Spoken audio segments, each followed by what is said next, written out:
여러분, 세상에서 가장 가깝다고 믿었던 사람의 등 뒤에 전혀 다른 괴물이 살고 있다는 사실을 알게 된다면 그 심정이 어떠실 것 같나요?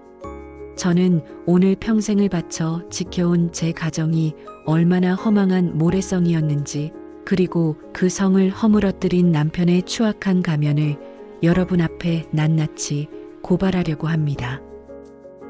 지금부터 이 충격적인 이야기를 시작하기 전에 부탁 하나 드리겠습니다. 지금 어디에서 무슨 일을 하시면서 이 영상을 보고 계신지 댓글로 한 줄만 남겨주세요.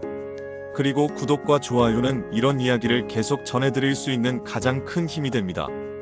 그럼 이제 천천히 이야기를 시작하겠습니다. 제 이름은 김영자입니다. 60을 넘긴 나이에 남부러울 것 없는 장로 3호라는 소리를 들으며 살아왔습니다. 제 남편 박문수는 이 지역에서 소문난 법 없이도 살 사람입니다.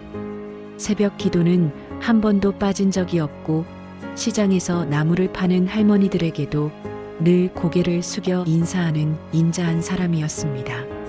남들은 저더러 전생에 나라를 구해서 저런 남편을 만났다고들 했습니다. 저 역시 그 미소가 세상에서 가장 따뜻한 안식처인 줄로만 알았습니다.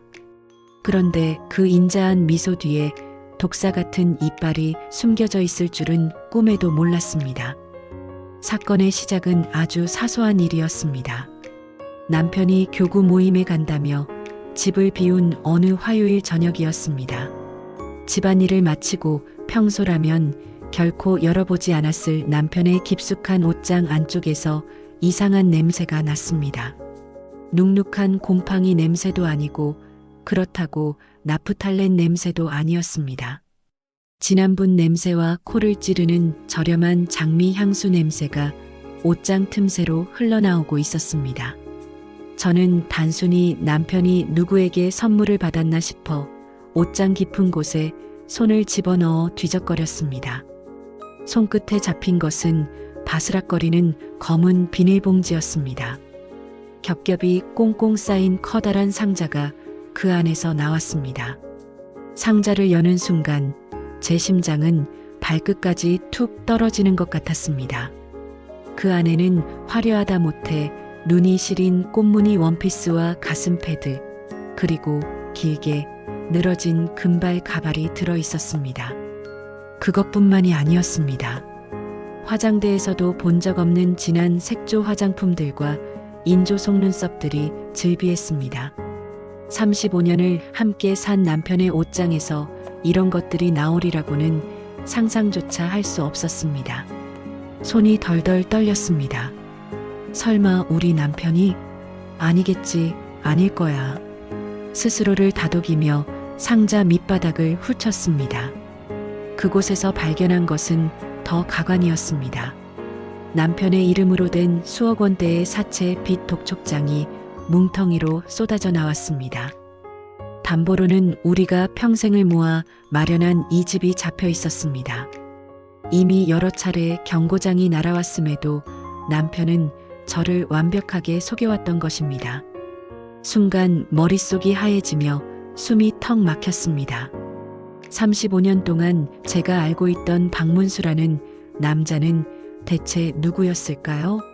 낮에는 거룩하게 기도를 올리던 그 손으로 밤에는 화장을 하고 도박판을 전전했다는 사실을 믿고 싶지 않았습니다. 심장이 터질 듯이 뛰고 온몸의 피가 거꾸로 솟구치는 기분이었습니다. 거실 시계 소리가 마치 제 심장을 옥죄는 칼날처럼 날카롭게 들려왔습니다. 저는 그날 밤 옷장 앞에 주저앉아 짐승 같은 울음을 삼키며 남편을 기다렸습니다. 제 인생의 전부라고 믿었던 35년의 세월이 단 한 상자의 물건들로 인해 산산조각이 나고 있었습니다. 남편이 그동안 저를 보며 지었던 인자한 미소는 모두 무엇이었을까요? 그가 새벽마다 올렸던 기도는 누구를 위한 것이었을까요? 분노와 배신감이 파도처럼 밀려와 제 영혼을 핥히었습니다. 저는 그 어둠 속에서 오직 한 가지만을 생각했습니다. 이 남자의 실체를 반드시 내 눈으로 직접 확인하고 말겠다는 결심이었습니다. 그날 밤 남편은 새벽 3시가 넘어서야 집으로 들어왔습니다. 현관문 도어락 소리에 저는 숨을 죽이고 거실 어둠 속에 앉아 있었습니다. 남편은 제가 자고 있는 줄 알았는지 불도 켜지 않은 채 살금살금 화장실로 들어갔습니다. 문틈으로 새어나오는 미세한 불빛 사이로 저는 보았습니다. 남편이 거울을 보며 얼굴에 묻은 진한 아이라인과 빨간 립스틱을 거칠게 닦아내는 모습을요. 그 모습은 제가 30년 넘게 보아온 인자한 남편이 아니었습니다. 눈빛은 탐욕과 광기로 번들거렸고 거울 속의 자신을 보며 크크거리는 그 기괴한 웃음소리는 소름이 끼칠 정도로 낯설었습니다. 저는 입술을 깨물며 신음소리를 삼켰습니다. 당장이라도 달려나가 뺨이라도 때리고 싶었지만 참았습니다. 여기서 무너지면 안 된다고, 반드시 이 인간의 실체를 세상에 드러내야 한다고 다짐하며 손톱이 살을 파고들 정도로 주먹을 꽉 쥐었습니다. 다음 날부터 저는 남편 몰래 뒤를 밟기 시작했습니다. 다행히 제 고통을 누구보다 잘 아는 오랜 친구 최 여사가 발벗고 나서주었습니다. 최 여사는 흥신소 직원보다 더 치밀하게 남편의 동선을 파악해 주었습니다. 남편은 평소처럼 성경책을 옆구리에 끼고 교구 모임에 간다며 인사를 하고 집을 나섰습니다. 하지만 그가 향한 곳은 교회가 아니었습니다. 시장 근처 허름한 상가 지하의 낡은 창고였습니다. 그곳에서 남편은 완벽하게 변신했습니다. 1시간 뒤 문을 열고 나온 사람은 인자한 박 장로가 아니라 딱 붙는 원피스에 하이힐을 신고 가발을 쓴 기괴한 모습의 여인이었습니다. 남편은 익숙한 듯 택시를 타고 도심 외곽의 불법 도박장으로 향했습니다. 저는 최 여사와 함께 심장이 터질 것 같은 공포를 억누르며 그 뒤를 쫓았습니다. 도박장 주변에는 험상궂은 남자들이 깔려 있어 접근조차 쉽지 않았습니다. 하지만 최 여사가 미리 준비한 시장 상인 복장으로 위장하여 뒷문을 통해 잠입하는 데 성공했습니다. 담배 연기가 자욱하고 천박한 욕설이 난무하는 그곳 한복판에 제 남편이 앉아 있었습니다. 남편은 여장한 모습으로 화투패를 손에 쥐고는 침을 튀기며 광기 어린 눈빛을 쏟아내고 있었습니다. 성가대 찬양을 부르던 그 입에서 차마 입에 담지 못할 쌍욕들이 거침없이 튀어나왔습니다. 저는 떨리는 손으로 휴대폰을 꺼내 그 장면을 동영상으로 촬영했습니다. 화면 속의 남편은 돈다발을 던지며 희죽거리고 있었습니다. 이번에는 무조건 따야 한다며 우리 집을 걸었다고 호언장담하는 그 목소리가 제 귀를 찢는 것 같았습니다. 전 재산을 도박판에 쏟아붓고도 모자라 여장까지 즐기는 그 추악한 이중생활을 제 눈으로 확인하는 순간 저는 더 이상 울지 않기로 했습니다. 이 증거들이 남편을 파멸시킬 가장 강력한 무기가 될 테니까요. 제 손에 쥔 휴대폰이 마치 불덩이처럼 뜨겁게 달아올랐습니다. 최 여사가 제 어깨를 가만히 짚어주었습니다. 영자야, 정신 바짝 차려야 한다고, 이제 시작이라고 말하는 그녀의 눈빛이 저를 지탱해 주었습니다. 저는 도박장을 빠져나오며 차가운 밤바람을 맞았습니다. 35년의 세월이 이토록 허망하게 무너질 줄은 몰랐지만 그 무너진 잔해 위에서 저는 새로운 칼날을 갈기 시작했습니다. 박문수라는 남자의 가면을 찢어버리고 그가 지은 죄의 대가를 톡톡히 치르게 하겠다는 차가운 결심이 제 심장을 요동치게 만들었습니다. 가장 믿었던 사람에게 등에 칼을 맞으면 그 상처는 평생 아물지 않는 법입니다. 저는 도박장에서 찍은 영상을 남편에게 보여주면 그가 무릎이라도 꿇고 빌 줄 알았습니다. 잘못했다고, 내가 마귀에 씌었었다고, 한 번만 용서해달라고 손이 발이 되도록 빌며 집이라도 살려내겠다고 할 줄 알았습니다. 하지만 제 예상은 보기 좋게 빗나갔습니다. 남편의 입에서 나온 말들은 제가 평생 들어본 말 중 가장 차갑고 날카로운 비수가 되어 제 가슴을 갈기갈기 찢어놓았습니다. 남편은 휴대폰 화면 속 자신의 추악한 모습을 보고도 눈 하나 깜짝하지 않았습니다. 오히려 비웃는 듯한 표정으로 저를 빤히 쳐다보더니 휴대폰을 거실 탁자 위로 거칠게 내던졌습니다. 그러더니 하는 말이 겨우 이거였냐며 가소롭다는 듯 코웃음을 치더군요. 저는 가슴이 너무 떨려서 숨이 제대로 쉬어지지 않았습니다. 당신 정말 박문수 장로가 맞느냐고, 어떻게 하나님 앞에서 이런 짓을 하느냐고 겨우 한마디를 내뱉었습니다. 그러자 남편은 기다렸다는 듯이 입에 담지 못할 폭언을 쏟아내기 시작했습니다. 어디서 감히 남편 뒤를 캐고 다니느냐며 소리를 지르는데 그 기세가 얼마나 당당하던지 순간 제가 죄를 지은 줄 알았습니다. 남편은 제가 의부중에 걸린 미친 여자라고 몰아붙였습니다. 집구석에서 밥이나 하고 청소나 할 것이지 뭐가 잘났다고 남편 바깥 일에 참견하느냐며 저를 짐승 취급했습니다. 35년 세월이 무색하게 그의 눈빛에는 저에 대한 존중이나 애정 따위는 한 톨도 남아있지 않았습니다. 오직 자신의 치부를 들킨 것에 대한 분노와 도끼만 가득했습니다. 더욱 기가 막힌 것은 그 다음이었습니다. 남편은 오히려 큰 소리를 쳤습니다. 내가 도박을 하든 여장을 하든 당신이 보태준 게 뭐가 있느냐며 윽박질렀습니다. 교회에서 받는 스트레스를 풀기 위해 그랬다는데 그 말이 제 귀에는 악마의 속삭임처럼 들렸습니다. 거룩한 장로라는 이름표를 달고 뒤로는 온갖 지저분한 짓을 다 하고 다니면서 스트레스 운운하다니요. 저는 배신감에 온몸이 부르르 떨렸습니다. 이제는 눈물도 나오지 않았습니다. 그저 이 사람이 내가 알던 사람이 맞나 싶어 소름이 돋을 뿐이었습니다. 남편은 제가 모아둔 비상금과 애들 결혼 자금으로 넣어둔 적금까지 모두 탕진했다는 사실을 아주 당당하게 털어놓았습니다. 그 돈 다 어디 갔느냐고 묻는 제 질문에 그는 아주 태연하게 대답했습니다. 노름판에서 잃은 걸 나더러 어쩌라고 하며 내가 따서 주려고 그랬지 잃으려고 그랬겠느냐며 도리어 저에게 화를 냈습니다. 그 돈이 어떤 돈입니까?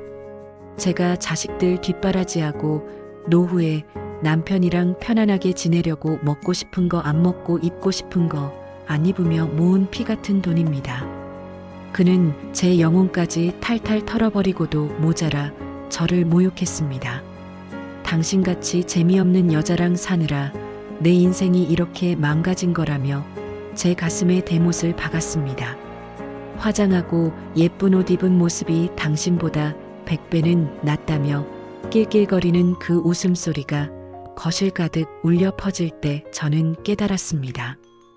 이 사람은 더 이상 인간이 아니라는 것을요. 제 인생을 송두리째 바쳤던 세월이 한순간에 쓰레기통에 처박히는 기분이었습니다. 가슴속에서 뜨거운 것이 울컥 치밀어 올랐지만 저는 이를 악물고 참았습니다. 여기서 무너지면 정말로 남편이 원하는 대로 되는 것이니까요. 저는 그 차가운 거실 바닥에 서서 남편의 그 추악한 미소를 똑똑히 지켜보았습니다. 한때 제가 사랑했던 남자의 얼굴은 온데간데였고 오직 욕망에 찌든 괴물만이 제 앞에 서 있었습니다. 남편은 발로 휴대폰을 툭 차며 꺼지라고 소리쳤습니다.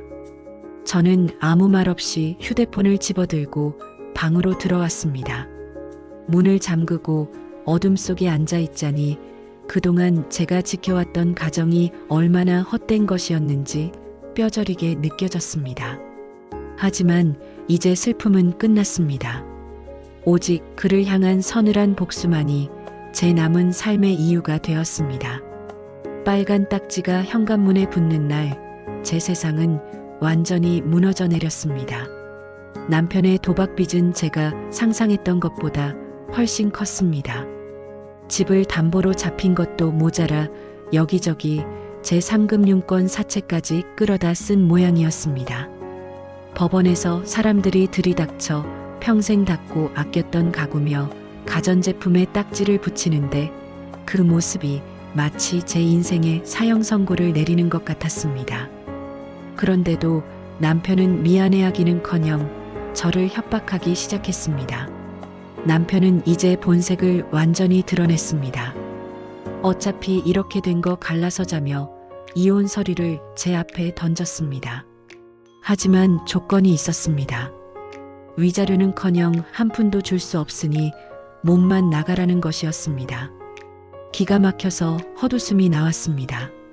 35년을 종처럼 일하며 가정을 지켰는데 이제 와서 빈손으로 나가라니요. 제가 거부하자 남편은 제 팔목을 거칠게 휘어잡으며 위협했습니다. 조용히 도장 찍고 나가라며 안 그러면 당신이 교회 사람들한테 내 뒤를 캤다고 소문내서 얼굴도 못 들고 다니게 해주겠다고 으름장을 놓았습니다. 그는 교회 안에서의 자신의 입지를 철저히 이용하려 들었습니다. 사람들은 모두 인자한 박 장로만 알지 제 말은 아무도 믿지 않을 거라며 자신만만해했습니다. 누가 당신 같은 여자 말을 믿겠느냐며 다들 당신이 미쳐서 헛소리한다고 생각할 거라며 비열하게 웃는 그 얼굴을 보며 소름이 끼쳤습니다. 남편은 제가 찍은 영상도 이미 지워버렸을 거라며 저를 조롱했습니다. 하지만 그는 몰랐습니다. 제가 그 영상을 이미 여러 곳에 복사해 두었다는 사실을요. 상황은 점점 최악으로 치달았습니다. 남편은 집을 빨리 정리해서 남은 돈이라도 챙겨 도망갈 궁리만 하고 있었습니다. 저는 밤잠을 설쳐가며 남편의 만행을 지켜보았습니다. 남편은 거실에서 보란 듯이 여장 도구들을 꺼내놓고 화장을 하며 도박장에서 걸려 온 전화를 받았습니다. 제 존재는 그에게 이미 투명인간이나 다름없었습니다. 김 사장 이번 밤에 한 판 더 벌려야지 하며 낄낄거리는 목소리가 들릴 때마다 제 심장은 칼로 베이는 것 같았습니다. 어느 날은 남편이 제가 아끼던 결혼 예물까지 몰래 팔아치우려다 저에게 들켰습니다. 제가 소중히 간직하던 다이아 반지를 손에 쥐고 현관을 나서려는 그를 막아섰습니다. 그러자 남편은 저를 밀쳐버리고는 이런 거 다 필요 없다며 이게 다 돈인데 왜 안 파느냐고 고함을 쳤습니다.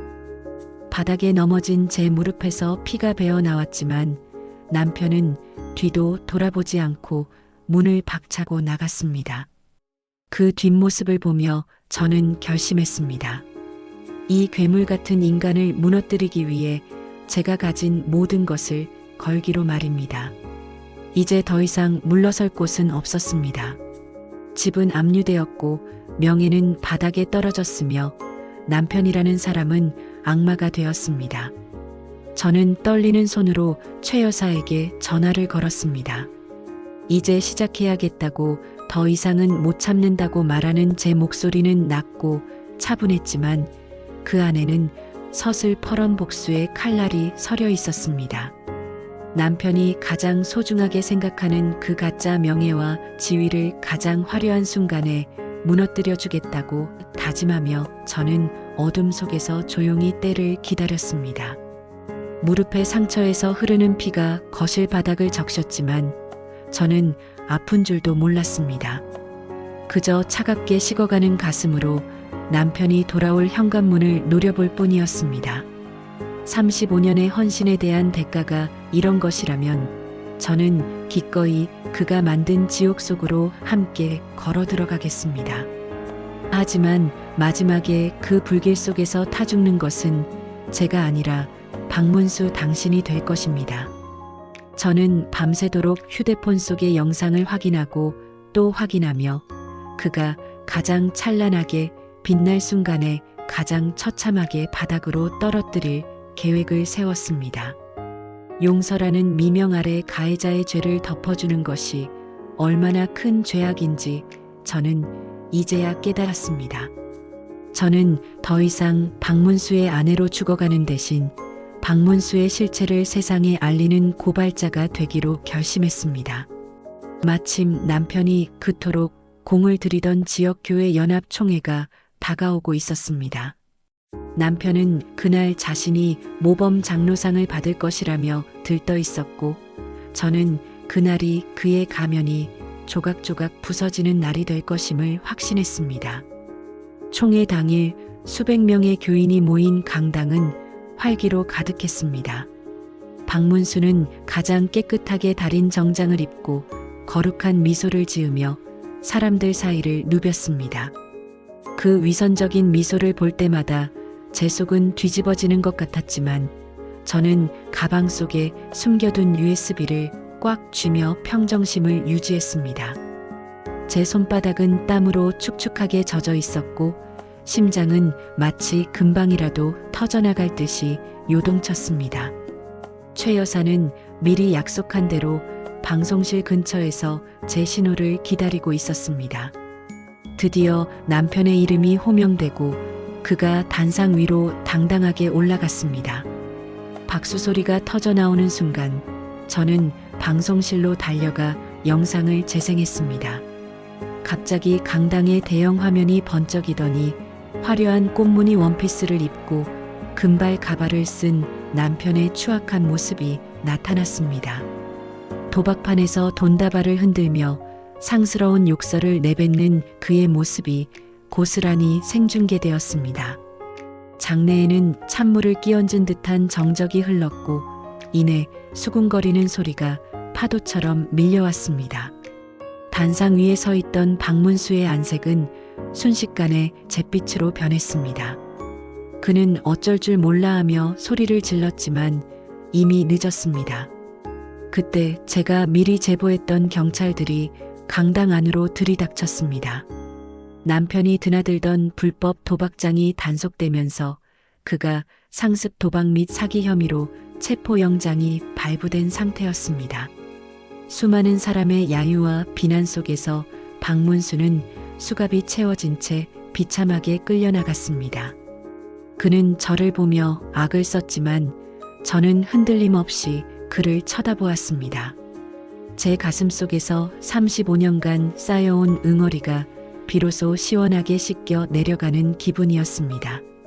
사람들은 충격에 빠져 입을 다물지 못했고 남편이 쌓아 올린 가짜 성은 그렇게 한순간에 무너졌습니다. 저는 단상을 내려오는 남편의 뒷모습에 대고 속으로 말했습니다. 이제야 당신의 진짜 얼굴을 세상이 알게 되었으니 지옥 같은 그 가면 속에서 평생 고통받으며 살라고요.